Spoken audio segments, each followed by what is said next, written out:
Stephen Warlins, the president of National Committee on U.S.-China Relations, says Xi's meeting with President Obama will help strengthen their understanding and solve all sorts of issues. I think it's a very broad range of issues where the United States and China should be strengthening their cooperation. Search and rescue, humanitarian assistance, combating climate change are things which both the PLA and the U.S. military should work more closely together. It's an area where our interests are completely aligned.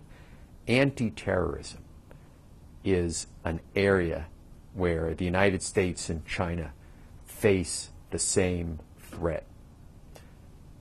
Financial cooperation, that is closer coordination between the PBOC and the U.S. Fed.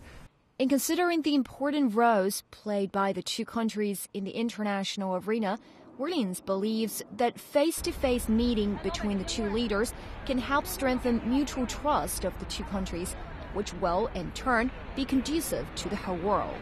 When President Obama and President Xi meet, what they create is top-down pressure to make the relationship constructive, that the leaders of the two most important countries in the world can resolve all sorts of issues and push their bureaucracies to make the relationship better. And that will be done on a broad range of issues.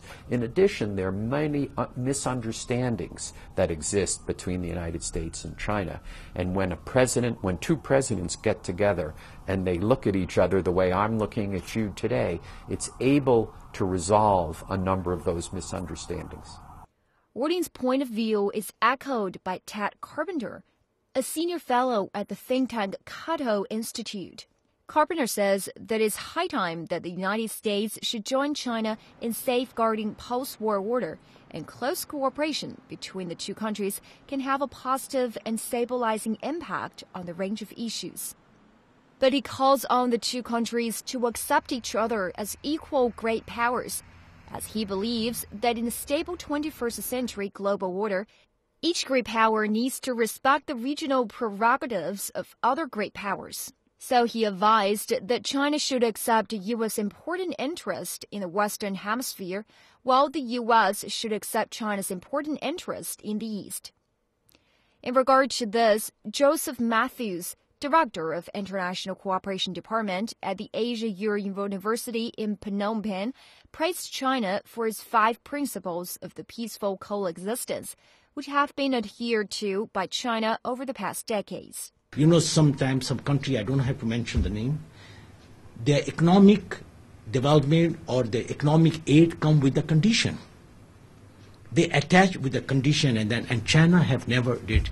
China has a one policy system, the non-interference into the internal affair of the other country and peaceful coexistence. And it is working very well for China. As a country used to suffer great loss during the Second World War, China paid a lot for peace. It also made great contributions to the post-war architecture of the international order. But just as what Warlins said, the 21st century is going to be defined by the relationship between the United States and China. It's also an obligation for the two big powers to safeguard fruits of the victory of World War II.